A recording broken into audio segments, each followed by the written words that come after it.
श्री गणेशाय नमः, श्री कृष्णाय नमः, श्री सरस्वती नमः। देखिए आज हमारा अगला 11वां स्कंद प्रारंभ होता है। 11वें स्कंद का पहला अध्याय श्रीमद्भागवत महापुराण के 11वें स्कंद का पहला अध्याय मैं आपको श्रवण कराता हूँ। आप प्रेम से मन लगाकर श्रवण कीजिए।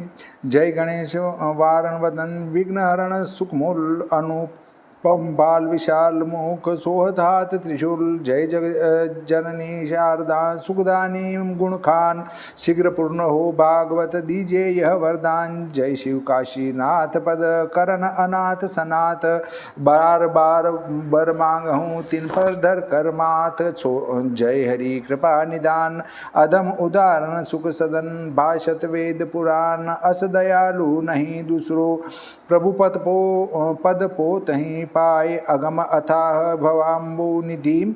मौसम पतित निकाय तरन चहत गोपद सरिस।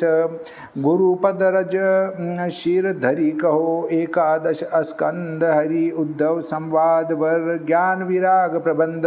कहो प्रथम अध्याय में बहु अद्भुत इतिहास। जैसे ऋषि के शाप से यदुकुल भयो विनाश। पहले दशम स्कंद में भक्तों का उद्धार और भूमि का भार उतारने को भगवान श्री कृष्णचंद्र प्रकट हुए।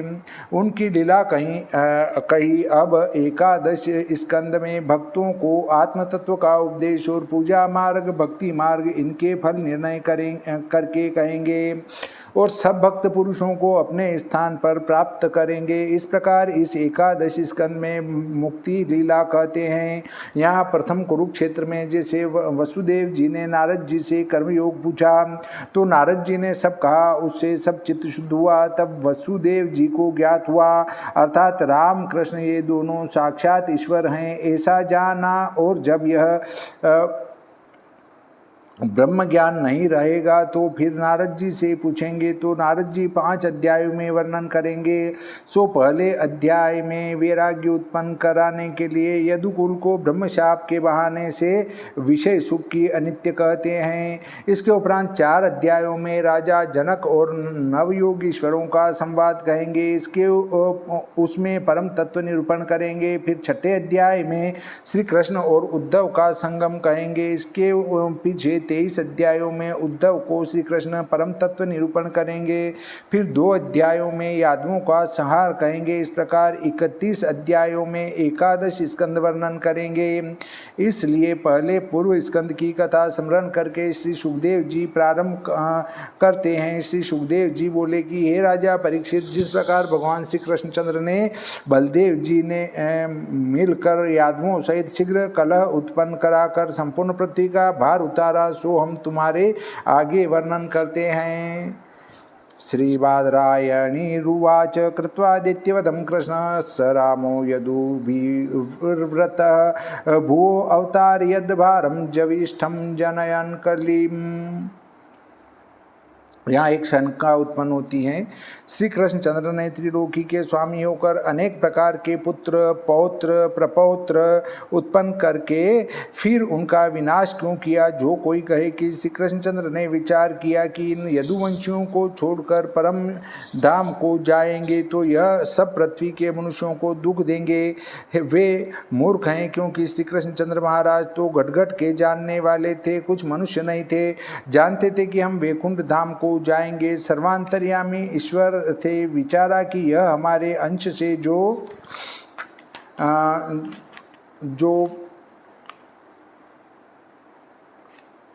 जन्मे यादव हैं सो पृथ्वी को अत्यंत दुख देंगे ऐसे जानते थे तो उन सबको उत्पन्न क्यों किया। क्योंकि आप ही उत्पन्न करके आप ही नाश करना यह बड़ा अयोग्य कर्म है। शास्त्र में ऐसा लिखा है कि विष के खाने से प्राणी मर जाते हैं। विष ऐसी बुरी वस्तु है, परंतु जो अपने हाथ से ऐसे विष का वृक्ष भी लगाते हैं तो उनको हाथ से नहीं काटते।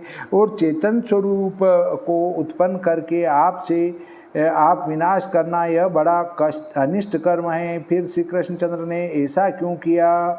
इसका उत्तर है कि श्री कृष्ण ने ऐसा विचार किया कि जिस दिन हम लोग से परलोक को जाएंगे उसी दिन महाघोर कलयुग इस मृत्युलोक का राजा होगा और ये सब यादव हमारे अंश से जो उत्पन्न हुए हैं कलयुग में सब ऐसे ही रहेंगे तो अनेक दुख पावेंगे। इसके लिए इसलिए इन सब का प्रबंध ऐसा करें कि प्रथम ही अपने लोक में भेजकर पीछे हम जाएं, क्योंकि यादवों के नाश होने से दुख तो होगा ही परंतु पीछे सुख होगा। कैसा कि जैसे कोई औषधि खाने के समय कड़वा मुख हो जाता है परंतु पीछे से सुख होता है, फोड़ों को चीरने के समय जीव दुख मानता है परंतु पीछे सुख पाता है। इस बात को विचार के पृथ्वी के भार के कारण अंश से आपने जो यादव उत्पन्न किए उन सबको नष्ट करके अपने संग लेकर चले गए। कुछ निर्दयपन से यादवों का विनाश नहीं किया।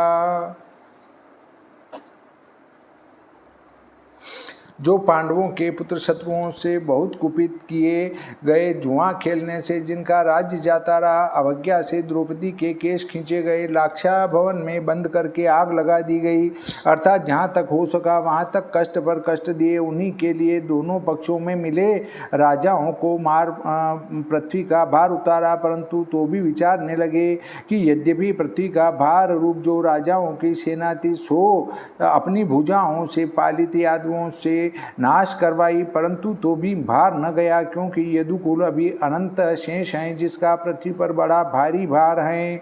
जिसका मैं आश्रय हूँ उसका पराजय तो और दूसरे से हो नहीं सकता, और यह संपूर्ण यादव वैभव से उद्यत हो गए हैं। इसलिए बिना इनका संहार किए किसी प्रकार पृथ्वी का भार उतर नहीं सकता। इस कारण इनमें परस्पर कलह उत्पन्न कराकर जैसे बांसों में अग्नि उत्पन्न होता है और उसी से संपूर्ण वन भस्म हो जाता है, उसी रीति से शांति को प्राप्त हो पीछे अपने परम धाम को जाऊं। हे राजन, इस प्रकार बुद्धि से निश्चय कर सत्य संकल्प भगवान श्री कृष्णचंद्र ने ब्रह्मशाप के मिश से अपने कुल का संहार किया, जिनके समान लोकों में कहीं लावण्यता नहीं और जिनके संबंध से ही लोकों को शोभा मिलती है। इस प्रकार अपने देह से पुरुषों के चित्त हर कर जिससे चित्त और को स्मरण न करे और जो चरणारविंद देखते हैं उनकी योग और क्रिया चरणों के देखने से हर ली। फिर भक्तों की सब इंद्रियें वृत्ति में और अपने संसारी जीवों का अज्ञान रूपी अंधेरा दूर कर उनके लिए पृथ्वी में अति विमल कीर्ति विस्तार कर श्री कृष्णचंद्र व बलराम जी अपने धाम को चले गए। राजा परीक्षित पूछने लगे कि हे ब्रह्मन, यादव तो ब्राह्मणों के भक्त, अतिदानी और नित्य प्रति वृद्धों की सेवा करते थे। इतने पर भी भगवान श्री कृष्णचंद्र में जिनके मन लग रहे थे उन्हें किस लिए ब्राह्मण लोगों ने शाप दिया? हे भगवान, इस शाप का क्या कारण है, क्यों हुआ, और यह सब लोग एक चित्त थे, मन में भेद क्यों उत्पन्न हुआ? हे ब्राह्मण श्रेष्ठ, यह सब मुझसे कहो। तब श्री सुखदेव जी बोले कि हे नृप श्रेष्ठ परीक्षित, प्रथम भक्तों को सुख देने के लिए पूर्ण शोभायमान स्वरूप धारण कर भूमि पर अत्यंत मंगल कर्म किए, और यद्यपि आप पूर्ण काम हैं तो भी फिर द्वारकापुरी में घर बनाकर अनेक क्रीड़ा कर सब भक्तों को सुख दिया। इसका तात्पर्य यह है कि पहले जीवों का उद्धार करने के लिए उदार कीर्ति का विस्तार किया, फिर अपने कुल के संहार करने की इच्छा करने लगे। यही काम शेष रहा था। जब श्री कृष्णचंद्र ने इस प्रकार इच्छा की तभी ब्रह्मशाप का निमित्त हुआ, क्योंकि जो कर्म अत्यंत पुण्य रूप मंगल रूप गाने वालों के संपूर्ण पाप दूर करे, ऐसे कर्म करने को जो मुनि बुलाए थे वे भगवान श्री कृष्णचंद्र की आज्ञा से पिंडारक तीर्थ को चले गए। श्री कृष्णचंद्र स्वयं काल रूप होने से वसुदेव जी के घर में वास कर निज कुल का नाश करना चाहते थे, इसलिए मुनि लोगों को पिंडारक स्थान को भेजा। विश्वामित्र, असित, कण्व, दुर्वासा, भृगु, अंगिरा, कश्यप, वामदेव, अत्रि अत्रि, वशिष्ठ और नारद आदि ऋषि श्री कृष्णचंद्र की आज्ञा अनुसार पिंडारक स्थान में वास करते थे।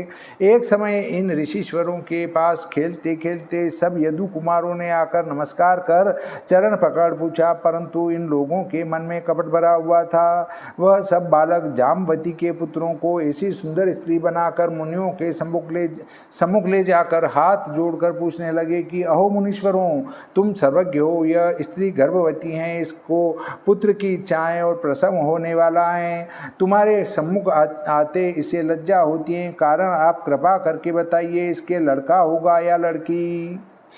एक लड़के को जो है स्त्री बनाकर ले गए किनके पास, ऋषियों के पास, पिंडारक तीर्थ में जो ऋषि तपस्या कर रहे थे। तो उनको ऐसे ले जाकर कहा कि ये शर्मा रही है और ये चाहती कि मेरा लड़का होगा या लड़की होगी, और इसकी पुत्र की इच्छा है, तो पुत्र होगा कि नहीं होगा। हे राजन, इस प्रकार जब छल से पूछा तब यादवों के बालकों पर अत्यंत क्रोधित होकर मुनि बोले कि हे मूर्खों, यह तुम्हारे कुल नाशक मुसल को उत्पन्न करेगी। यह सुन वह बालक अत्यंत भयभीत हो उतावली से सांब के उदर को खोल लोहे का मुसल देख भयभीत हो गए। मतलब उसके पेट पर कपड़े वगैरह बांध कर ले गए थे, तो उसको खोला तो अंदर से मुसल निकला, उसको देखकर भयभीत हो गए और परस्पर कहने लगे कि हमने यह क्या किया, इसको मनुष्य क्या कहेंगे। इस प्रकार विवल हो मुसल को ले आए, जिनके मुख की शोभा मलिन हो गई। ऐसे सब बालक उस मुसल को सभा के बीच में लाकर सब यादवों के निकट राजा उग्रसेन से कहने लगे, परंतु श्री कृष्णचंद्र से न कहा, हे महाराज परीक्षित, मुनियों का अमोघ शाप श्रवण कर और मुसल देख सब द्वारका वासियों ने बड़ा आश्चर्य माना और भयभीत हो गए। इसके उपरांत श्री कृष्णचंद्र के बिना पूछे ही उस मुसल को राजा उग्रसेन ने चूर्ण करवा कर समुद्र के जल में बहा दिया और रेतने से शेष जो बचा उसे भी समुद्र के जल में डाल दिया। वहाँ कोई मत्स्य उस लोहे को निगल गया और उसका चूरा जल की तरंगों से बहता हुआ समुद्र के तीर पर आ गया। उससे ही सब पटेले उत्पन्न हुए। उस मत्स्य को और मत्स्यों के संग धीवरों ने जाल में पकड़ा। उस मत्स्य के पेट में से लोहा जो निकला उससे उसने अपने तीर की भाल बनवाई। यद्यपि भगवान श्री कृष्णचंद्र संपूर्ण बातों को जानते थे और सब कुछ करने को समर्थ थे, तो भी निवारण की इच्छा न की, विप्रशाप को ही मुख्य रखा। इस कारण इस समय आप ही काल रूप हैं। श्रीमद्भागवते महापुराणे एकादशी स्कंदे यदुकुलस्य विप्रशापो नाम प्रथमो अध्यायः। श्री कृष्णचंद्र भगवान की जय, श्री रामचंद्र भगवान की जय, सरस्वती मैया की जय, श्री गणपति जी महाराज की जय, श्री बजरंग बली की जय।